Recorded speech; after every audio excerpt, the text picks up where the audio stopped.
Bonjour et merci de nous retrouver pour la foi prise au mot, votre rendez-vous de formation et de réflexion. Tout d'abord, au nom de tous ceux qui préparent avec moi cette émission, je vous souhaite de très belles fêtes de Pâques et sans vouloir faire de pathos, nous vous souhaitons du fond du cœur de prendre conscience avec tous les chrétiens que malgré le désordre que sont parfois nos vies, ce n'est pas la mort qui est à l'œuvre, mais c'est bien la vie. Et pour bien percevoir cette puissance de vie, concluons notre série par cette étrange déclaration qui termine le credo « J'attends la résurrection des morts et la vie du monde à venir ». Non pas « je crois en la résurrection », mais « j'attends ». Voilà qui nous met dans une toute autre attitude. Il n'est plus question de vérités à croire, mais d'une attitude à maintenir. Alors comment attend-on la résurrection des morts et qu'est-ce que la vie à venir? Pour le savoir, eh bien, je vais poser la question à Denis Moreau. Bonjour. Bonjour. Vous êtes professeur de philosophie à l'université de Nantes. Et joyeuse Pâques. Merci, vous aussi. Et puis on se retrouve, comme pendant tout le carême, mais aussi pendant la fête de Pâques, avec le père Arnaud Montou. Vous êtes toujours prêtre du diocèse de Sens-Auxerre. D'ailleurs, vous courez à la messe, là. Et vous enseignez à l'Institut catholique de Paris. C'est ça.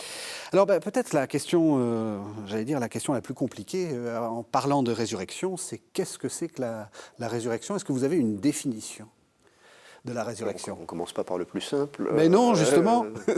Alors la résurrection, on va rajouter telle que le conçoivent les chrétiens, c'est l'accès à une forme de vie supérieure, appelée à ne pas finir, et où il y a, c'est peut-être ça la spécificité chrétienne par rapport à d'autres théories qui seraient une simple survie de l'esprit, etc., une dimension corporelle, puisqu'on dit, je crois, la résurrection de la chair ou la résurrection des corps. Oui, on va y revenir. Est-ce qu'on peut aller plus loin? Parce que c'est vrai qu'on a souvent des métaphores qui nous viennent, qui peuvent peut-être nous aider. Parce que, est-ce qu'on peut dire simplement que c'est la vie qui continue? Ou qu'on retrouve la vie? Ah non, alors je pense, alors c'est une forme de survie, non pas au sens de survivre, continuer à vivre tant bien que mal, mais de super vie. C'est une forme de vie accomplie qui nous est promise. Donc quelque chose qui a du rapport avec la vie actuelle, mais en mieux, débarrassé de tout ce que vous connaissez, parce que la vie actuelle, enfin vous le savez aussi bien que moi, c'est dur. Hein. Oui. J'ai commencé comme ça. Et je suis tout à fait d'accord. Oui, c'est pas drôle. C'est pas drôle. Oui. Et donc, mais il y a aussi des bons moments. Oui. Et donc peut-être que les bons moments nous permettent d'avoir une forme d'anticipation de ce que peut être une vie débarrassée de tout le négatif, la souffrance qui nous pèse. Et puis alors il y a ce que vous évoquiez, ces métaphores, ça c'est un fait assez frappant. Hein. Il y a des gens qui ont écrit les évangiles pour témoigner de leur foi en la résurrection, qu'ont-ils vu exactement? C'est un peu compliqué, mais bon, il a dû se passer quelque chose d'extraordinaire avec Jésus après sa mort pour que les disciples apeurés et complètement abattus du vendredi se remettent en marche le dimanche. Et bon, c'est un événement exceptionnel. On peut même dire que oui, c'est peut-être ça qui singularise le parcours de Jésus. Jésus, ça a été un grand sage, mais il y a eu d'autres grands sages. Puis après la fin de la vie de Jésus, si ça s'était arrêté le vendredi, ça aurait été un fait divers dans un coin de l'Empire romain, un agitateur religieux victime d'un procès expéditif de la part des autorités. Bon. Et donc, s'il n'était pas ressuscité, je ne sais pas si on s'en souviendrait, enfin réputé être ressuscité, je ne suis pas sûr qu'on s'en souviendrait aujourd'hui, ou peut-être pas de la même façon. Bon. Et les gens qui ont vécu ça, on aurait pu s'attendre à ce que, pour un événement exceptionnel, quand il arrive quelque chose d'inouï, d'habitude on crée un néologisme, on fait un mot neuf. Et là, ce n'est pas le choix lexical qu'ont fait les rédacteurs des évangiles, ils ont pris deux mots du langage ordinaire, donc le mot qui veut dire se relever, et puis le mot qui veut dire en grec se réveiller. Voilà. Et donc, voilà, il y a cette idée que Jésus, tombé aussi bas qu'il pouvait l'être, s'est relevé, et que Jésus, assoupi autant qu'on peut l'être, puisqu'il était mort, s'est réveillé. Alors ça veut dire que les expériences de relèvement de nos chutes et de réveil, de nos atonies, de nos assoupissements existentiels que nous faisons de cette vie peuvent aussi peut-être nous fournir un premier analogue de ce que ça sera la résurrection. Mais je pense qu'il y a un effet de sens important. Le fait que ce soit deux mots du langage ordinaire qui a été choisi pour dire un événement extraordinaire, ça permet peut-être d'y accéder un petit peu déjà. Oui. Est-ce que le théologien en sait plus que le philosophe? Enfin, je ne vous oppose pas, en fait, mais vous avez la prudence cauteleuse du philosophe. Est-ce que le théologien en sait beaucoup plus? Non, le théologien n'en sait pas beaucoup plus. Ouais. Parce que finalement, on est en contact avec le même témoignage. Et après, c'est peut-être des manières de le recevoir différemment parce qu'on a telle ou telle discipline qui a ses règles aussi, ses prudences et ses audaces. Mais le théologien n'a pas d'informations particulières qu'il aurait reçues et que les autres n'auraient pas reçues.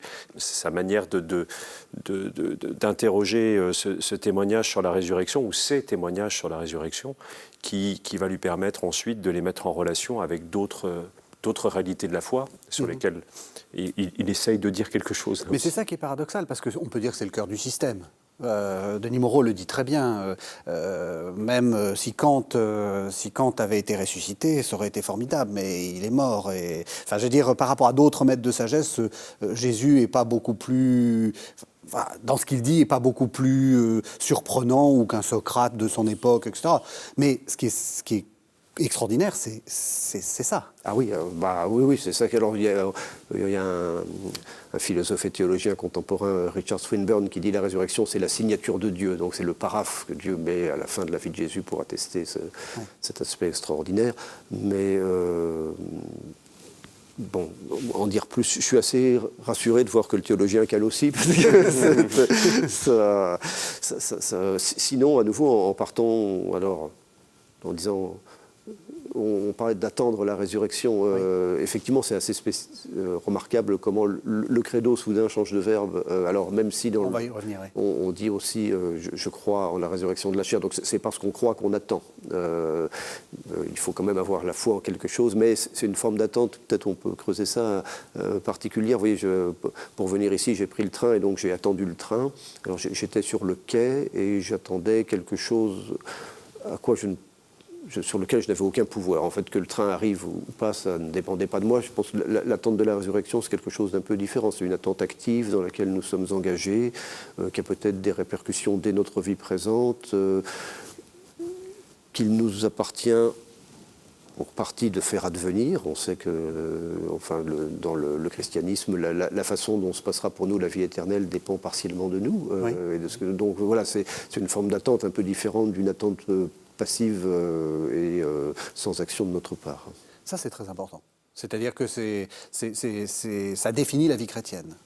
Ça définit la vie chrétienne. Et je pense que ce qui est aussi important, c'est de garder ensemble ce qui définit la vie chrétienne, c'est mort et résurrection. On l'a déjà dit, en fait, ça. Mais il ne faut surtout pas, évidemment, couper la résurrection de l'événement de la croix. Parce que sinon, alors on en fait quelque chose qui fonctionnerait comme un en soi. Et si on dit qu'il est relevé de quoi ? Il est réveillé de quoi ? Et donc, c'est là, sans doute, qu'il faut faire très attention à ne pas découper la foi en morceaux et en traitant chaque morceau comme une réalité autonome. Ça, c'est très important. Pour le coup, là, c'est véritablement le travail du théologien de toujours faire ça. De toujours dire, attention, on garde ensemble tous les éléments. En gros, vous nous cassez l'ambiance. On est en pleine Pâques et on nous dit, n'oubliez pas, il est mort. Exactement. Mais c'est ce que... D'ailleurs, les apparitions du ressuscité, quand le Christ apparaît, c'est bien le crucifié qui apparaît, le crucifié ressuscité, mais qui montre ses plaies. Donc c'est quand même pas rien que l'expérience qu'on peut avoir de la résurrection passe par mettre ses doigts dans ses plaies, toucher ses plaies dans ses mains, etc., dans son côté, et avance ta main, mets ta main dans mon côté. C'est extraordinaire. Pour moi, l'attitude de Thomas vis-à-vis de Jésus, à ce moment-là, est extraordinaire parce que justement, ça casse un peu l'ambiance, mais tant que je ne mettrai pas, moi, tant que je ne verrai pas ces plaies, tant que je ne toucherai pas, je ne peux pas croire. Et donc, il y a ce besoin de revenir à l'expérience qui a été vécue et qui s'est imprimée en lui, comme elle s'est imprimée dans tous les disciples, tous ceux qui ont suivi Jésus, même s'ils n'étaient pas forcément là au pied de la croix, il y a cet événement l'événement de la mort qui les a bouleversés, mis à terre, écrasés par certains aspects. Et c'est là qu'ils vont être rejoints aussi par la résurrection. C'est dans cette plaie à eux qu'ils vont être rejoints par la résurrection. Oui, c'est important, hein, parce que c'est la tonalité même de l'existence chrétienne là qu'il est question de saisir. Donc alors en fait la séquence complète c'est jeudi, vendredi, samedi, dimanche. On peut aussi faire de la théologie du jeudi saint et du samedi saint, mais l'articulation vendredi-dimanche est vraiment importante et compliquée. Il y a eu des spiritualités ou des théologies qui sont focalisées sur le vendredi et ça donne ce qu'on pourrait appeler le dolorisme. Il y a une forme d'insistance sur la souffrance qu'on retrouve comme chez beaucoup de médiévaux. Bon, aujourd'hui, on en est un peu revenu, mais il y a l'écueil inverse, et on mise tout sur Pâques, et alors on peut appeler ça le triomphalisme, avec l'exaltation du moment de joie, etc. Quand on sombre dans le triomphalisme, généralement, la vie se charge de nous rappeler que c'est plus compliqué que ça, et donc la juste attitude chrétienne, c'est un bon dosage entre les deux. Après, mais ça dépend peut-être des approches. Un bon dosage entre les deux, mais en gardant quand même à l'esprit que la fin de l'affaire, le triomphe et l'essentiel, c'est le dimanche. Et donc se garder d'une forme de... sans oublier l'aspect vendredi de nos existences, et donc ce qu'elles peuvent avoir de douloureux, tragique, parfois insensé, se garder, je crois que c'est Karl Barth qui appelle ça la mélancolie nordique du vendredi, donc l'expression est assez belle, la mélancolie nordique du vendredi, en regardant, bien sûr, dans nos vies, le négatif est premier, mais l'espérance chrétienne, c'est quand même le triomphe de la positivité au bout du compte. Ça pose la question, le cas de Thomas est vraiment intéressant parce que ça pose la question, vous le disiez, du corps. Alors, on va peut-être commencer par faire une distinction. Le symbole des apôtres, hein, l'autre version, parle de la résurrection de la chair. Ici, on dit simplement la résurrection des morts. Est-ce qu'on perd pas quelque chose en disant la résurrection des morts? Parce que d'une certaine façon, en insistant sur la chair, on insiste sur la continuité, en fait. Alors oui, ça je pense c'est très important. Hein. On est au cœur du mystère chrétien. Le symbole des apôtres parlant de résurrection de la chair est sans doute plus précis sur ce qui doit se passer. Alors peut-être on peut, vous voyez, on voit l'originalité de la position chrétienne en la distinguant d'autres positions concernant une éventuelle survie après la mort. Il y a notamment la position de il y a la philosophie grecque, donc des gens très intelligents qu'on ne peut pas soupçonner d'avoir été contaminés par le christianisme pour des simples raisons de chronologie, puisqu'il philosophait avant Jésus. Et donc, chez quelqu'un comme Platon ou Socrate, il y a bien une survie après la mort, mais c'est la survie de l'esprit seul. Et donc, il y a plutôt l'idée que le corps est un enquiquinement dans la vie, ça nous empêtre, il y a des mythes de chute, hein, les âmes sont au ciel, elles tombent sur terre, elles ont un corps, mais on voit bien quand on lit le Phédon, donc le récit de la mort de Socrate, que pour Socrate, le moment où il va se débarrasser de son corps, c'est le moment de la libération. Voilà. Et la survie, ça sera celle d'un pur esprit. Alors ça, c'est pas ce que dit le christianisme. D'abord, il y a des raisons philosophiques à ça. Alors, je jargonne une minute comme un philosophe. Allez-y. Quelque chose qui est important, c'est de penser ce qu'on appelle dans le jargon des philosophes la continuité de l'identité personnelle, c'est-à-dire le fait que ce soit moi qui survive. Vous voyez, ça, c'est très important. C'est des choses qu'on perd, par exemple, dans certaines théories, alors naïves, hein, parce que moi, je ne connais pas le détail de ces choses-là, mais de la réincarnation, quand les gens vous disent, dans une autre vie, j'étais chameau ou j'étais éléphant, bon, ok, mais du coup, c'était pas vous. C'était autre chose. Voilà. Les chrétiens vous disent, après la mort et à la résurrection, c'est toujours moi. C'est toujours moi. Et alors vous, je ne sais pas, mon père, mais moi, je ne suis pas un pur esprit. Hein. Pas du tout. vous non plus. Et même, je vais aller plus loin. C'est-à-dire que je ne sais pas ce que c'est que de voir sans des yeux, et sans forcément, Donc, on a besoin du corps. Voilà. Et donc, ça, c'est une thèse. Ça veut dire, pour que ce soit bien moi qui continue à vivre, il va falloir qu'il y ait une dimension corporelle. Alors, laquelle, ça, c'est plus compliqué, mais cette dimension-là, elle est constitutive de mon être, et c'est une thèse d'autant plus forte, puisqu'on parle de la vie éternelle, la vie accomplie. Ça veut dire que le corps, en soi, est une bonne chose. Oui. Alors qu'il y a quand même eu dans le christianisme des courants pour dévaloriser, enfin ce qu'on appelle la somatophobie, hein, les gens qui haïssent ou dévalorisent le corps. Je crois que la saine doctrine chrétienne en son cœur nous dit le corps est une dimension importante de nos êtres, et dans une existence accomplie comme celle qui nous est promise, il y aura une dimension corporelle. Et donc, ça nous dit que de nos corps, il faut prendre soin, il faut y faire attention et qu'il convient de ne pas les négliger. Et ça, je crois que c'est quelque chose que dans l'histoire de la spiritualité chrétienne, on a peut-être un peu oublié. Le pontificat de Jean-Paul II en ce moment est un peu mis en discussion, etc. Mais il faut aussi se souvenir de ce qu'il y a eu de bon dans ce pontificat. Et je crois que ce qu'on a appelé la théologie du corps, là, ces catéchèses qui ont été faites au début du pontificat de Jean-Paul II pour réhabiliter la place du corps dans le christianisme, c'était quelque chose de très important et qui avait du rapport avec le thème de la résurrection. Oui. Vous êtes d'accord? Le corps, c'est important? Le corps, c'est important, et je suis tout à fait d'accord, et je ne suis pas un pur esprit non plus, c'est vrai. Et le corps, dans toutes ses dimensions, si je peux me permettre là d'amener un point qui me semble important, c'est la dimension très large de ce qu'est la chair et le corps dans sa réalité aussi relationnelle. On a beaucoup parlé de relations tout au long des différentes émissions. Et je pense que c'est très important aussi de se souvenir que le corps, c'est pas simplement, enfin là je pense que vous nous en direz sans doute plus parce que le philosophe a beaucoup à dire sur cette question, mais dans le christianisme je pense qu'il y a vraiment cette idée que le corps est constitué aussi et tissé de tous ces liens avec le monde. Et donc, je me souviens d'une page magnifique de Romano Guardini, un théologien qui a été à la source de la théologie de Benoît XVI en particulier, et qui, en parlant justement des fins dernières et donc de la résurrection, dit « Est-ce que je serais moi sans le jardin dans lequel j'ai appris à marcher, sans la maison dans laquelle j'ai... » Et donc, en fait, ça fait partie de mon corps. Et donc, il y a aussi cette dimension-là dans la résurrection de la chair qui est lié au fait que croire et professer la foi en la résurrection, attendre la résurrection, c'est aussi attendre une dimension de relèvement et de récapitulation de l'ensemble de la création.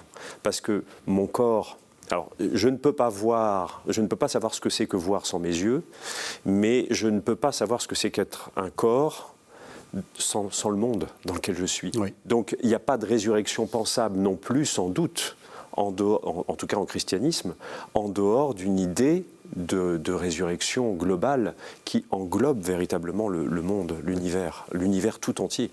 Donc du coup, est-ce qu'il faut abandonner l'image où on serait dans un aimable jardin avec des lyres et des... Il y a un jardin. Il y a un jardin. Et voilà. Et voilà. Et je ne peux pas m'empêcher de dire qu'il y a un jardin. Mais oui, mais il y a un jardin, il y a des lyres, et justement, on n'a jamais été capable d'évoquer le paradis, mais c'est finalement intéressant, enfin c'est même très intéressant, même si on accepte que chaque représentation, chaque image a ses limites, mais il y a un jardin, il y a des lyres, il y a des tables, d'ailleurs dans la Bible, on voit bien que dès qu'on parle de l'espérance du monde à venir, on est obligé de parler avec des choses concrètes. Un grand banquet. Un grand banquet, oui. Donc voilà. Donc tant mieux. Voilà. Oui, sur ces deux points, sur le corps, tout petit point, il faut faire attention à ce qu'on dit sur ces sujets-là, parce que oui, je vous parle, j'ai la chance, je commence à être un peu âgé, mais je suis encore en bonne santé, oui. Et pour moi le corps est un compagnon plutôt agréable. Oui, vous avez et tout donc, à fait raison. ça veut dire que j'ai pas de mal à me figurer, quand je lâche un peu la bride à l'imagination, je me figure au paradis un corps exultant, le mien mais en mieux. C'est ça, voilà. Avec une jolie lyre. Avec des tas de choses. Je veux bien vous parler des images que je me fais de cette affaire.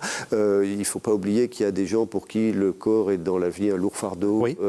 Si je peux vous raconter une anecdote, j'étais ami avec un journaliste de la vie qui s'appelait Jean Mercier, qui est mort il y a quelques années. Et il est mort après un cancer long et il souffrait beaucoup. Et un jour, on s'était écrit à propos pour parler du paradis. Et alors, je lui avais décrit un paradis un peu comme celui qu'on a évoqué là, ou un peu comme celui dont parle Saint Paul au chapitre 15 de la première lettre aux Corinthiens, où il y a un texte un peu curieux sur les corps glorieux au paradis, donc des super corps exultants, etc. Et j'évoquais ça avec ce journaliste souffrant, et là il a eu une phrase qui m'a marqué, il m'a dit « Denis, vous me fatiguez avec votre paradis de bobos survitaminés. » Pour moi, le paradis, ce sera le repos. Et donc pour cet homme qui souffrait dans sa chair, avant d'être exultation, le paradis, c'était la cessation de la souffrance, quoi. Et alors du coup, est-ce qu'il faut essayer de chercher, parce que dès qu'on commence à poser ces questions-là, on tombe dans des complexités sans fin. J'ai eu un accident, on m'a coupé mon pied, est-ce que je ressuscite avec un nouveau pied? Ou alors des questions très liées à la science, on va réutiliser des atomes. Alors est-ce qu'il faut essayer de chercher quelque chose pour comprendre ça, ou est-ce qu'il faut laisser tomber cette idée du... Vous voyez, parce que, comme vous dites, est-ce qu'on va ressusciter? Alors là c'est le cas d'une maladie, donc on peut toujours dire on revient à l'état avant la maladie, mais quelqu'un qui serait né handicapé de naissance, est-ce qu'on va reconstruire un beau corps? Oui, alors... Comment est-ce qu'on se pense ça? Ça, je pense, il faut garder une compréhension trop chosiste, on va dire, de cette affaire. Alors qu'on trouve chez des théologiens médiévaux, j'ai souvenir, je sais plus d'avoir lu chez saint Thomas d'Aquin, la question que vous posez, mais avec quel corps ressuscite-t-on? Oui. Et la réponse, qui nous paraît un peu naïve aujourd'hui, c'est avec notre corps de 33 ans, parce que ce fut l'âge de la résurrection du Christ. Donc s'il y a des gens qui nous regardent et qui ont 33 ans, c'est le moment de faire du sport pour avoir un beau corps, voilà, pour le consommer. Mais bon, ça, je pense qu'aujourd'hui, on en est un petit peu revenu. Après... donc on pourrait dire que sur ces questions-là, il faut essayer de faire preuve d'une certaine assesse de l'imagination et garder des représentations purement conceptuelles, etc. Mais toujours pareil, nous sommes des êtres d'imagination, c'est important l'imagination, et donc sans aller jusqu'à se demander précisément avec quel corps je vais ressusciter, etc. Moi, ça me paraît important de nourrir l'espérance par des images motivantes, on va dire. Et donc là, chacun s'en fait de différentes. Moi, j'en ai plusieurs. Alors il y a 3, si vous voulez, 4 même. Alors ça, c'est quelque chose, j'en parle souvent avec mes étudiants, et je crois que c'est des expériences que tout le monde fait. Ces expériences qu'on pourrait faire, ce qu'on pourrait appeler les instants d'éternité. Vous savez, c'est ces moments de nos vies où on se dit, ce sont des moments rares, malheureusement, c'est ce qui fait la mélancolie de nos existences, où on se dit tout est en ordre, parfaitement accompli, je suis bien où je suis, il y a une sorte d'harmonie parfaite entre le monde et moi. Alors, une expérience d'habitation parachevée et euphorique du monde. Donc moi je me dis le paradis, il y aura peut-être quelque chose comme ça là-dedans. Il y a alors, puisqu'il y a une dimension corporelle dans cette affaire, c'est pas si facile que ça d'être à la fois, comme nous le sommes, un esprit et un corps. Je ne sais pas si vous avez remarqué, en général, ça marche à peu près ensemble, mais il y a quand même des moments où ça se dissocie. Oui. Par exemple, là, moi qui suis en train de faire de la télévision, je suis assez dissocié, vous voyez, parce qu'il y a mon esprit qui fonctionne, puis je me demande si mon corps est bien là où il faut, etc. On est tous comme ça. La caméra, ça dissocie. Et donc, mais vous êtes très bien. Restez comme vous êtes, vous êtes très bien. Mais je me dis, mais il y a aussi des expériences où, justement, cette dualité qui nous constitue se fait parfaite harmonie. Alors moi je vis ça, je pratique la course à pied, et alors ça s'explique par la sécrétion d'endorphines, etc. Mais au bout de 3/4 d'heure de course à pied, quand on est un peu entraîné, il y a une sensation d'euphorie qui vous gagne et d'harmonie parfaite des rapports de l'esprit et du corps. Donc je me dis peut-être dans la vie de ressuscité, il y aura... C'est ça, avoir un corps glorieux, c'est un corps parfaitement harmonisé avec son esprit. Et puis, pour en revenir à, vous parliez de la dimension cosmique, un cran en dessous, on peut dire, faut pas oublier que la résurrection qui nous est promise, c'est pas, enfin, notre individualisme contemporain fait qu'on pense beaucoup à la nôtre, enfin, c'est-à-dire moi à la mienne, mais c'est collectif cette affaire-là. Je pensais au Palais des Doges de Venise, il y a le tableau du Tintoret qui s'appelle Le Paradis, qui est absolument saisissant. Je crois que c'est le plus grand tableau sur toile du monde. C'est grand comme un terrain de handball ou un truc comme ça. Et il y a 750 ou 800 personnages, donc tous tendus dans la contemplation euphorique de Jésus-Christ. Alors, ça, je n'ai pas vécu, mais... Alors vous m'excuserez, on est sur KTO, c'est pas que je vais vous parler de football. Allez-y. Moi, je vis des choses comme ça. Je suis amateur de football, j'habite à Nantes et je suis abonné du FC Nantes. Et donc, lorsque dans un stade de 40 000 personnes, mon équipe marque un but, il y a un instant d'exultation collective qui est assez extraordinaire, alors qu'on doit pouvoir vivre aussi, je suppose, dans des concerts, peut-être dans des expériences de prière collective, etc. Mais je me dis, voilà, tous ensemble, tendus dans la contemplation du même objet qui nous procure une grande joie, peut-être qu'il y aura de ça aussi au paradis. Que vous en pensez ? Cette idée d'une anticipation. Et d'essayer de comprendre à partir de la vie qu'on vit. Ça, c'est la grande thèse de votre livre, hein, Denis Moreau. Je le représenterai tout à l'heure, mais Résurrection, traverser les nuits de nos vies. Pour laisser la parole aux théologiens, il y a une préface de la messe un peu mystérieuse où on dit « la vie éternelle est déjà commencée hein ». Donc, il y a, je crois, dans la liturgie, cette idée d'une anticipation imparfaite, mais de la béatitude promise. Oui, oui, oui. Mais on avait dit, quand on avait parlé du Christ, de la croix, on avait dit que la croix était au milieu de l'histoire, comme la fin, qui est déjà là, une fin qui n'est pas au terme simplement, mais qui est en plein milieu de l'histoire. Et la résurrection est plantée avec la croix au milieu de l'histoire. Et donc, évidemment, c'est vrai que le fait que nous participions dès maintenant à la vie qui nous est apportée par le Christ, fait qu'il y a sans doute forcément des expériences qui nous mettent en contact déjà avec cette réalité, qui nous transporte, je ne sais pas comment le dire, dans cette réalité, qui nous ouvre à cette réalité en tout cas. Ça, j'en suis absolument persuadé. Je pense que d'ailleurs en théologie, effectivement, ce n'est pas du tout une bizarrerie de dire qu'il y a une anticipation de la résurrection. On a déjà passé la mort par le baptême, et donc on est déjà entré dans la vie de résurrection, même si on est toujours dans l'attente de cette réalité finale, justement, qui est évoquée à la toute fin du credo. Mais ce n'est pas parce qu'elle est évoquée à la fin du credo que c'est juste dans l'avenir. Donc quand on dit avec, je sais pas, un bon repas, un bon vin avec modération, c'est le paradis, ou au FC Nantes, c'est le paradis, on dit quelque chose de vrai, on dit quelque chose de... Oui. On est en train d'anticiper ça. Mais oui, et je crois que non seulement on dit quelque chose de vrai, mais on fait l'expérience sans doute, effectivement, par plusieurs aspects. Vous en avez évoqué 4, mais c'est vrai que ces moments, certains vont parler d'alignement des planètes, c'est une expression comme une autre, mais c'est vrai qu'il y a ces moments où on a le sentiment que tout est aligné, tout est en harmonie, tout est bien à sa place. Et ça veut dire aussi qu'on a soif de ça. On a le désir de ça.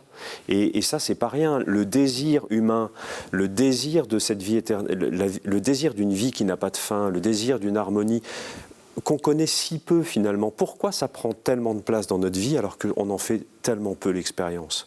Et peut-être même que quand on n'en fait jamais l'expérience, le désir grandit encore plus. Oui, c'est ça. Donc c'est pas uniquement quand on est quand tout va bien que la résurrection est pensable. C'est effectivement des gens qui souffrent, des gens qui... Et l'expérience que vous évoquiez de votre ami, je comprends bien qu'effectivement, quand on est dans une souffrance qui est la sienne, à un moment donné, on puisse dire ce que j'attends, c'est ça. Ce que je désire au plus profond de moi, c'est ça. Et finalement, ça me dit quelque chose donc de la résurrection. Et moi, qui ne vis pas la même expérience que lui, je peux le recevoir en disant, si lui, il attend ça, dans l'expérience dans laquelle il est, qui le convoque à la vérité, hein, pour le coup, quand on est dans la souffrance et dans la maladie, eh bien, ça veut dire que là, lui, il me dit quelque chose de la réalité de la résurrection que moi, peut-être, j'ai pas saisi jusqu'à présent, quoi. Je pensais à malheureusement, je n'ai pas la référence précise en tête, j'ai lu ça chez celui qui était encore Joseph Ratzinger et pas encore pape, et il méditait justement sur ce qu'on vient d'évoquer. Il disait, vous voyez, on a tendance à penser la résurrection comme une quantité d'existence supplémentaire. Et donc, il y a notre segment de vie actuelle, et puis ça s'arrête, et puis après, il y a un autre segment qui s'ouvre et qui n'aura pas de fin. Il disait, oui, bien sûr, mais ce n'est pas seulement une quantité de vie, c'est une qualité de vie, une intensité de vie particulière. Et ça, effectivement, dès à présent, on peut, fugacement, avec nos limites, mais on peut peut-être l'expérimenter. Est-ce que, le Père Arnaud Montou l'a dit, il y a la résurrection du Christ. Est-ce que la résurrection du Christ peut nous servir de modèle pour comprendre ? Est-ce que ça nous dit des choses ? Parce que, évidemment, il est vrai homme, mais il est aussi vrai Dieu. Donc c'est quand même un être un peu particulier, le Christ. Indiscutablement. Après, alors, c'est le seul modèle que nous ayons. Sous la main, il va falloir faire avec. Oui. On n'en a pas d'autre. Et donc oui, je pense qu'en méditant sur ce que les évangiles nous disent tant bien que mal de la résurrection du Christ, on peut essayer d'entreapercevoir alors certaines choses sur la nôtre. Bon, alors, on va pas le réévoquer, on en a parlé, il y a la dimension corporelle. Dans la vie de Jésus ressuscité, il parle, il mange du poisson, donc bon, elle est bien présente. Alors moi, si on veut continuer... il a fallu du temps à Jésus pour ressusciter. On peut faire une petite expérience de théologie fiction. Jésus meurt le vendredi à 15h et ressuscite à 15h03. C'est pas comme ça que les choses se sont passées. Et donc, ressusciter, ça prend du temps. Il faut être patient. C'est très important. Surtout pour les résurrections qui sont des échos anticipés de la grande, peut-être les petites résurrections, puisque ressusciter, c'est relever que nous pouvons connaître décès de vie. Alors, vous vous rappelez, bon, ça, on ne va pas se lancer dans la théologie trinitaire parce que c'est toujours très compliqué, mais il y a un petit problème pour savoir qui ressuscite qui dans cette affaire. Il y a, si vous lisez du Saint Paul, enfin, les premiers textes, c'est le Père ressuscite le Fils, Dieu ressuscite Jésus, et puis après, quand on a commencé à définir Jésus comme Dieu, il y a des gens qui ont dit finalement Jésus s'est ressuscité lui-même. Et donc il y a deux modèles, si on veut jargonner, il y a un modèle hétéro-résurrectionnel, c'est on est ressuscité par quelqu'un d'autre que soi, et puis un modèle auto-résurrectionnel, c'est on se ressuscite par ses propres forces, à la force du poignet. Et ça fait deux façons différentes de comprendre ce que c'est, à nouveau, pour les résurrections que nous pouvons connaître de cette vie, que se relever. Vous voyez, notre modernité exalte l'image du self-made man, de l'homme tout-puissant qui s'auto-résurrectionne, qui se sauve lui-même. Ça, c'est un des défis qu'on lance à Jésus en croix, c'est sauve-toi toi-même, et il ne le fait pas. Et donc il y a un autre modèle qui me paraît plus sage et plus chrétien, qui consiste à dire que quand on est à terre, quand on a chuté, quand on est assoupi, etc., on a besoin d'aide. Pour se relever, il faut savoir appeler à l'aide, mais c'est sans doute pas ce que nous dit notre modernité. Et c'est pas pour rien si le burn-out s'annonce comme la pathologie du siècle. C'est très très dur, cette image de l'homme autoréparant qu'on essaie de nous imposer et à laquelle on nous demande de nous égaler. Vous voulez dire, oui, c'est une sorte d'image qui nous rend malade, en fait. Moi, je pense que c'est invivable. On va en crever. Parce que, alors, évidemment, moi, je suis philosophe, donc j'ai lu du Nietzsche, alors avec cette espèce d'exaltation de la force permanente, cette idée que dès qu'on demande à l'aide, c'est qu'on est faible. Mais je pense que, bon, moi, s'il y a des Superman et des Wonder Woman, tant mieux pour eux. Hein, je les laisse. mais moi, je suis pas comme ça. Moi, dans ma vie, vous voyez, il m'est arrivé des épreuves et j'ai eu besoin qu'on m'aide pour les traverser. Quand je suis triste, j'ai besoin qu'on me console, etc. Et donc, appeler à l'aide, ça me semble une forme de sagesse. Et donc, quand on revient à ces petites résurrections qui sont les nôtres, alors dans nos expériences de chute ou dans nos expériences de douleur, etc. Donc, quand nous sommes en plein Vendredi Saint, la question qui se pose, c'est celle de la survie, mais cette fois-ci au sens comment vais-je m'en sortir. Et là, moi, ce que j'apprends en lisant les évangiles, c'est que Jésus lui-même m'a eu besoin de quelqu'un d'autre pour se sortir de cette affaire-là. Et ça me fait un modèle pour essayer de traverser tant bien que mal les épreuves de la vie. Alors, je ne suis pas en train de vous dire que le christianisme est la recette miracle pour se sortir facilement et en 5 minutes des épreuves tragiques de la vie. C'est pas comme ça. Si c'était comme ça, tout le monde se convertirait sur le champ. Hein, voilà. Donc ça n'est pas comme ça. Mais il me semble que la lecture et la méditation des récits de résurrection du Christ peuvent nous donner quelques pistes, comme une sorte de kit de survie pour essayer de nous dépatouiller tant bien que mal des coups durs qui nous frappent. Vous êtes d'accord ? Oui, alors là, entièrement. Et puis je pense que là encore, on gagnerait sans doute à relire un peu l'histoire et à voir comment la foi chrétienne a ensemencé aussi les sociétés avec lesquelles elle est en contact. Et aujourd'hui encore, enfin l'histoire au sens qui continue, hein, pas l'histoire simplement dans le passé.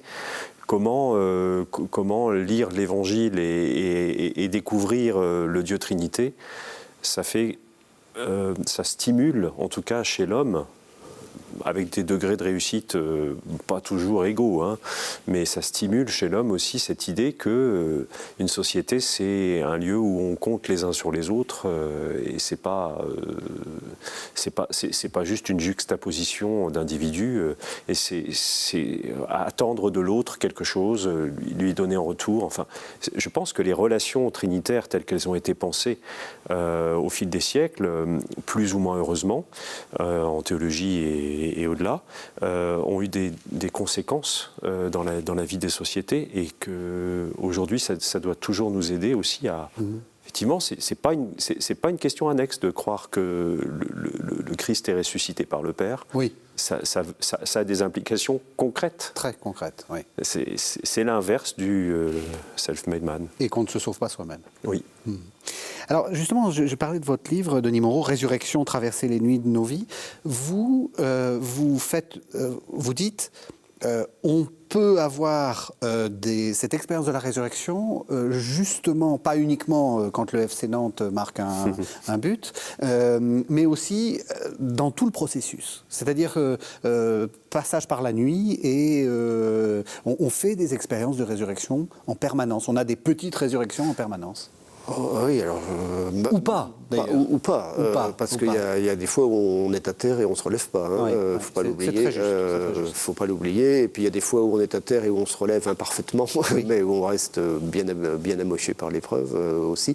Mais bon, heureusement, il y a des expériences de chute qui sont suivies de relèvement. Alors... d'une certaine façon, vous voyez, dans nos vies, il y a des vendredis saints. C'est cette phrase un peu bateau de la spiritualité, mais qui, je crois, dit quelque chose de très vrai. C'est on n'échappe pas à la croix. Et donc, sûr, on n'échappe pas à la croix, ça veut dire... Donc par la maladie, par l'échec des relations. Par l'échec des relations, par le deuil. Donc j'ai l'impression que des expériences sans drame, des existences sans drame, bon, peut-être qu'il y en a quelques-unes miraculeusement préservées, et tant mieux pour les gens qui vivent ça, mais je crois que c'est très rare. Hein, et en vieillissant, on se rend bien compte que...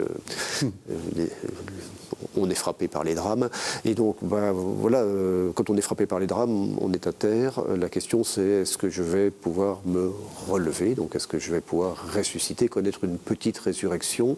Et alors dans le livre dont vous parlez, j'ai essayé d'évoquer 4 expériences de chute quasiment universelle, ou en tout cas très fréquente. Il y a le deuil. Bon, ça, le deuil, la mort des gens qu'on aime, on ne sait pas, et ça fait descendre bas. Hein. Et c'est douloureux. Et c'est douloureux. Et donc, je crois que la foi en la résurrection, alors, non pas la recette miracle pour vivre joyeusement son deuil, hein, les chrétiens vivent le deuil douloureusement comme d'autres, mais évidemment, ça change un peu la tonalité. Vous voyez, quand mon père est mort, j'ai eu une amie athée qui a perdu son propre père pratiquement simultanément, et nous avons vécu nos deuils en parallèle, en parlant un peu. Alors, je ne veux surtout pas vous faire un palmarès. Non, mais c'est bien ce que vous dites, parce que c'est vrai qu'on a cette illusion ou cette impression que parce qu'on est chrétien, c'est plus facile, parce qu'on est certain justement de la résurrection. Oui, non. Enfin, je ne dirais pas que c'est plus facile, je dirais que c'est différent. C'est différent, et effectivement, on en parlait avec mon amie athée. Moi, elle était convaincue qu'entre son père et elle, c'était fini pour toujours. Moi, j'ai l'espérance de revoir mon père, et donc ça a coloré différemment nos deuils. Et pour moi, ça a été consolant. Voilà. Je pense, et donc j'ai fait une sorte d'expérience de la puissance de la foi en la résurrection, de la façon dont elle venait doucement, avec bien des vicissitudes, etc., mais transformer mon existence. Dans le livre, j'évoque également, alors là, je ne vous dirai pas si c'est autobiographique ou pas, je ne souhaite pas en parler, l'expérience de la dépression. Je pense que c'est une expérience de chute. Bon, il y a des gens qui s'en réveillent et qui s'en relèvent, heureusement, pas tous, mais certains. Il y a l'expérience du pardon. C'est très résurrectionnel, le pardon. Hein, alors, si nous sommes très fâchés, ça veut dire qu'entre vous et moi, je considère que c'est fini. Un peu comme le vendredi saint au pied de la croix. Les gens ont dû se dire c'est fini, voilà, c'est foutu. Et le pardon, c'est la réouverture d'un possible, d'un possible. entre nous, là où tout semblait terminé. Voilà. Donc c'est une possibilité de vie, de vie ensemble. De vie nouvelle ensemble, là où on se disait c'est fini, c'est mort. C'est ça. Voilà. Et puis, parce que c'est un sujet qui me tient à cœur, j'ai un peu écrit sur le sujet, j'ai parlé aussi des crises conjugales, ces moments où on se dit l'amour est mort, le couple est fini. Et là, j'ai rencontré des couples chrétiens. Alors, il y a des fois où l'amour est mort et où c'est fini. Il n'y a pas à juger, c'est comme ça. Mais il y a aussi des expériences très belle de résurrection de l'amour. Des fois, des gens qui, après avoir traversé des périodes de sécheresse amoureuse, soudain retrouvent quelque chose de fort et de vivant. Donc, tout ça sont des expériences de la résurrection. Et toutes ces expériences, la foi dans la résurrection de Jésus les accompagne. Alors, vous voyez, tout bêtement, le vendredi saint, je crois que la tonalité au pied de la croix, ça devait être, si vous me permettez de parler trivialement, les gens ont dû se dire c'est foutu. Oui. Voilà. Oui, c'est foutu. Il y a des moments dans nos vies où on se dit c'est foutu. Bon. Le dimanche de Pâques, par quelque chose d'absolument inouï est arrivé, qui a réouvert un champ d'existence là où tout semblait fermé. La foi chrétienne, c'est quand on se dit que dans ces moments terribles de nos vies, nous nous disons c'est foutu, garder, alors je prononce le mot, l'espérance. Et on sait que c'était un élément important de la foi chrétienne, que des possibles puissent s'ouvrir, même si on ne sait pas très bien par quelle voie, etc. Donc ce que je suis en train de vous expliquer, c'est que vous voyez, la foi, ça transforme la vie. Oui. Alors ça vaut, on revient au je crois au lieu du j'attends, ça vaut pour tous les je crois. Vous voyez, donc si je dis je crois qu'il va pleuvoir demain, ça va avoir des répercussions sur mon comportement. Sur votre comportement. C'est-à-dire que vous allez au moins prendre un parapluie. Je vais prendre un parapluie et puis éventuellement ça va me mettre de mauvaise humeur, je vais grogner toute la journée, il va pleuvoir. Donc une petite croyance comme ça, ça change un tout petit peu la vie. Une grande croyance, comme la croyance en la victoire de la vie sur la mort remportée par Jésus, ça transforme sans doute la vie de façon plus importante en profondeur. Ça, c'est une belle méditation pour Pâques. Enfin, je veux dire, parce qu'on a parlé justement du triomphalisme, etc., de se dire, pour plein de gens qui sont dans une situation compliquée, c'est ça l'expérience de Pâques. C'est pas simplement, c'est pas uniquement d'être très heureux dans une vie parfaite et tout, tout va bien. La réouverture des possibles, la réouverture de quelque chose qui ne sera pas la solution au problème. Parce que, à mon avis, c'est ça l'erreur du triomphalisme. Oui. C'est de dire, il y a eu un problème, la mort, la souffrance, le mal. Il y a une solution, la résurrection, la vie éternelle, et ça couvre. Oui. Et j'avais entendu, il n'y a pas si longtemps que ça, d'un ami anglais, une expression dont je ne me souviens pas en anglais, mais en français, ça donnait à peu près la plus grande joie des retrouvailles ne couvrira jamais la peine de la séparation. Et je trouve que cette expression est magnifique, parce que la joie des retrouvailles, ça ouvre sur quelque chose de nouveau, qui vient après les retrouvailles, qui est promis par les retrouvailles, qui est rendu possible par les retrouvailles. Mais il reste la blessure de la séparation qui a précédé les retrouvailles. Et ça ne sera jamais recouvert. Ce qui veut dire que la croix n'est pas qu'un moment, mais qu'elle demeure, et que les blessures du ressuscité demeurent dans ses mains et dans son côté. Ça, pour moi, c'est essentiel. C'est pas pour sauver à tout prix la nécessité de se rappeler de la croix et du mal, mais c'est parce que ce qui nous a marqué nous marque. Ça reste, ça demeure. Et le possible, justement, de cette résurrection et de cette vie nouvelle, de cette survie, comme vous disiez tout à l'heure, c'est quelque chose qui s'inscrit dans, non pas dans l'effacement de ce qui a été, mais au contraire dans la prise en compte totale et sérieuse de ce qui a été. On ne va pas dire un jour, tu vois, finalement, c'était pas très grave tout ce que tu as souffert. Ben non, c'était grave, et ça demeure. C'est pour ça que la continuité de l'identité, je ne sais plus quel était le terme très philosophique que vous avez dit. C'est des continuités de l'identité personnelle. La continuité de l'identité personnelle, c'est essentiel comme croyance. Bien sûr. Et c'est aussi, on l'a évoqué tout à l'heure, moi, comme ça que je lis ce texte dont vous avez parlé, de l'incrédulité de saint Thomas, qui est un texte avec lequel moi j'ai un peu de mal, du point de vue de Thomas, le côté tripotage de viande au rayon boucherie, là, pour moi, me met un peu mal à l'aise. Mais bon, et d'ailleurs c'est quand même Jésus qui, dans sa réponse, dit « Heureux ceux qui croient sans avoir vu ». Donc voilà. Mais moi je le lis en regardant ce que vous venez d'évoquer. Le corps de Jésus ressuscité, c'est un corps qui demeure marqué par l'épreuve. Les blessures sont là, elles ne sont pas effacées. Et je pensais à ça, j'ai découvert ça récemment, c'est un art japonais qui s'appelle le kintsugi. Alors, c'est un ami qui m'a parlé de ça. C'est l'art qui consiste à réparer des objets brisés. Ah oui, et c'est plus cher.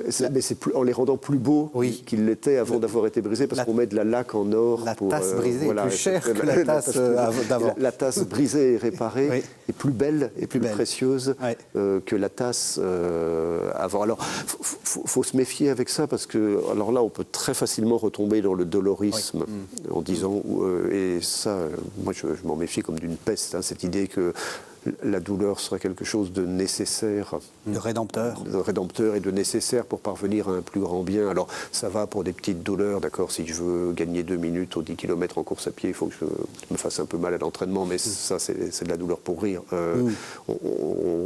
Quand on est face à une vraie grande souffrance, etc., profonde de tout l'être, on ne va pas raconter aux gens que c'est juste un mauvais moment à passer et qui les amènera nécessairement à du mieux. Ça, c'est pas vrai, c'est ce qu'on appelle la dialectique en philosophie. On ne fait pas d'omelette sans casser les œufs, il faut souffrir pour être beau, etc. Moi, je me méfie vraiment beaucoup de ça. En revanche, parfois la douleur s'invite dans nos vies. Et là, la question qui se pose, c'est comment, à partir de ce jus de citron épouvantablement acide, je vais pouvoir essayer de faire une limonade correcte, m'en sortir. Et donc, là, la question de savoir si on peut, non pas considérer la douleur comme un moment nécessaire pour arriver à du mieux, mais la douleur étant là, se débrouiller vaille que vaille pour s'en sortir au mieux est une question centrale dans les récits de résurrection. J'attends donc la résurrection et la vie du monde à venir. C'est intéressant, c'est pas j'attends le monde à venir, j'attends la vie du monde à venir. Oui, alors c'est... Est-ce que vous avez des infos sur la vie du monde à venir? Alors, on a déjà commencé à dire... On a déjà commencé. Je n'ai jamais eu de révélation particulière. Non, vous n'êtes pas Brigitte de Suède. De channeling à ce sujet-là, donc je n'en ai pas plus que les autres. Non, je pense que le fait que ce soit le mot « vie » qui soit là est important, parce que de quoi parlons-nous depuis le début de cette émission? Nous parlons de l'espérance qui nous anime, d'un triomphe finale des forces de la vie sur celles de la mort, des forces du sens sur celles de l'absurde. Et donc voilà, c'est en ça que nous plaçons notre espérance. Donc oui, la vie. Oui. Pareil, qu'est-ce qu'il faut faire de ces images? On a commencé à en parler, mais je pense que c'est important parce que je sens qu'il va y avoir des téléspectateurs qui vont nous écrire en disant mais la vision béatifique, le paradis, tout ce qu'on nous a présenté et tout ce qu'on a raison peut-être de nous présenter, qu'est-ce qu'il faut en faire? Est-ce que c'est juste des images pour se dire bon, voilà, il faut utiliser nourrir la machine à imaginaire, ou est-ce qu'il y a quelque chose de... Mais je pense que les images sont des images et qu'elles ne sont pas limitatives, elles sont incitatives, elles ne nous touchent pas toutes de la même manière. Peut-être qu'on est plus très sensible à certaines images des temps anciens et qui ont beaucoup suscité d'espérance chez l'un ou l'autre. Ça, c'est important. Oui. Mais les images changent, mais par contre, l'imagination humaine est nécessaire parce qu'elle est, elle aussi, convoquée à l'espérance. On n'espère pas simplement avec notre intellect rationnel pur ou simplement avec notre chair, évidemment. L'imagination, c'est une faculté extraordinaire qui nous permet de nous projeter dans cette réalité qu'on espère. C'est bien le monde à venir. Donc ça veut bien dire que c'est le monde, enfin il me semble, que c'est bien le monde. Toujours votre caractère cosmique. Là, oui, c'est ça, mais c'est bien le monde. Mais comme c'est notre vie, la résurrection, comme vous le disiez, c'est bien moi qui ressuscite. Et c'est pas autre chose. Il y a de l'autre, il y a du nouveau. Il y a quelque chose, il y a une dimension supérieure, il y a une dimension plus haute, plus pleine, plus entière, mais en même temps c'est bien ma vie. Donc il faut tenir les deux ensemble.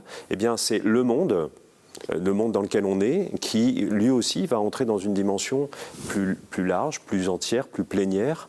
Et ça, on a du mal à l'imaginer, donc on passe par des représentations, celle du Tintoret ou celle des médiévaux.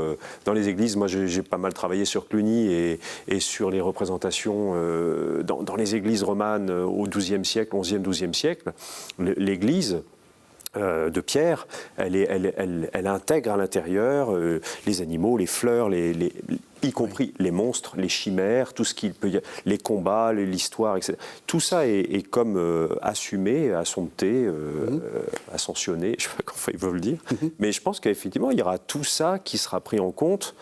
On a bien besoin de 36 000 images imaginées pour Parce en que faire des... dans ma question, il y avait effectivement cette idée, est-ce qu'on a le droit de faire ça? Parce que c'est vrai qu'on on sort peut-être d'une foi qui veut être très intellectuelle et qui dit, ouh là là, on n'a pas de représentation, on ne sait pas trop.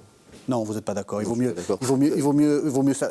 Alors, il me semble, on peut quand même rappeler que des trois grands monothéismes, le christianisme est celui qui a choisi de façon assez délibérée et radicale le compagnonnage avec les images. Oui. Donc c'est une religion où on a fait des images, des choses qui concernent le Dieu, Jésus. Et donc c'est pas être infidèle à la tradition. Et puis alors, pour parler en philosophe, vous voyez, je reprends, si on essaie d'écrire un petit peu notre activité mentale, chez les philosophes souvent, il y a d'autres classifications, mais on dit nous avons trois façons de penser. Il y a le concept, l'image et la sensation. C'est en gros mes trois sources d'information sur le monde. Oui. Et alors le concept, c'est très décharné. Je vais vous faire avoir un concept. Je vous dis, je fais un exemple que je reprends à Descartes. Un kiliogone, c'est une figure à 1000 côtés. Voilà. Vous comprenez ce que je dis, ça a du sens. Je comprends ce que je dis, mais vous avez un concept. En revanche, pour vous faire une image, vous pouvez. C'est impossible. C'est impossible. Voilà. C'est impossible. Donc il y a des concepts du paradis. Vous avez évoqué la vision béatifique. Alors c'est assez conceptuel. Donc c'est l'idée, plus qu'on voit est bien ou beau, plus on est heureux. Donc quand on est en face à ce qu'il y a de mieux, c'est-à-dire Dieu, on est parfaitement... Super. Voilà. C'est très beau comme définition, mais c'est conceptuel. On a évoqué la sensation tout à l'heure, c'est vous qui avez parlé d'un bon repas, et donc je me demande si on ne pourrait pas faire aussi une approche des anticipations de la vie éternelle par la sensation, et c'est pas à négliger. Et puis entre le banquet des noces de l'agneau. Et donc, et puis entre le concept et la sensation, il y a l'imagination. Et au nom de la prise en compte de l'être humain dans toutes ses dimensions, moi j'aurais tendance à dire laissons-la travailler, alors avec ce que ça a d'imparfait, d'inabouti, etc. Mais ça serait châtrer une dimension de nos êtres que d'y renoncer, y compris dans ces domaines-là, me semble-t-il. Il faut sans doute que, effectivement, les unes soient en rapport avec les autres, sont en relation avec les autres, pour que ce ne soit pas non plus l'imagination qui prenne le pouvoir, ou simplement la sensation, ou simplement le concept, parce que du coup, c'est vrai que là, on y perd. Mais à partir du moment où les trois circulent, c'est encore une image trinitaire, ben, ça fonctionne mieux, en fait. Il faut un peu négocier entre nos différentes capacités de perception. Qu'est-ce qu'il faut retenir de cette émission? Ah, déjà? Eh oui, déjà. Déjà, on est à la fin de l'émission. Eh bien, que le Christ est ressuscité et forcément, pour nous, c'est l'ouverture. Moi, je retiens votre expression qui me semble très juste de réouverture du possible. Je ne sais pas si c'est fidèle, mais je pense que la résurrection, si on la pense de cette manière-là, si on la reçoit de cette manière-là, ça nous permet d'être libre de certaines images trop enfermées en elles-mêmes d'un paradis où tout est à sa place et où voilà, et un peu comme si on rentrait dans le tableau du Tintoret ou de je ne sais qui, et en même temps de pas être dans quelque chose de complètement non plus enfermé dans quelque chose de totalement intellectuel et qui n'a plus de prise avec le réel, quoi. Merci. Alors je rappelle le titre de votre livre, Denis Moreau, Résurrection, au pluriel, Traverser les nuits de nos vies, c'est aux éditions du Seuil. Merci beaucoup d'être venu. Merci Père Arnaud Montou pour toute cette longue traversée du Carême et de Pâques. Merci, j'espère que ça vous a plu. Ah oui, c'était un très très beau moment. Ah bah alors écoutez, merci, c'est partagé. Merci beaucoup, merci de nous avoir suivis tout au long de ce Carême et aussi pour cette fête de Pâques. Et donc nous, encore une fois, au nom de toute la rédaction de KTO, de tous les techniciens, de tous ceux qui travaillent avec nous, joyeuse Pâques à tous et on se retrouve la semaine prochaine.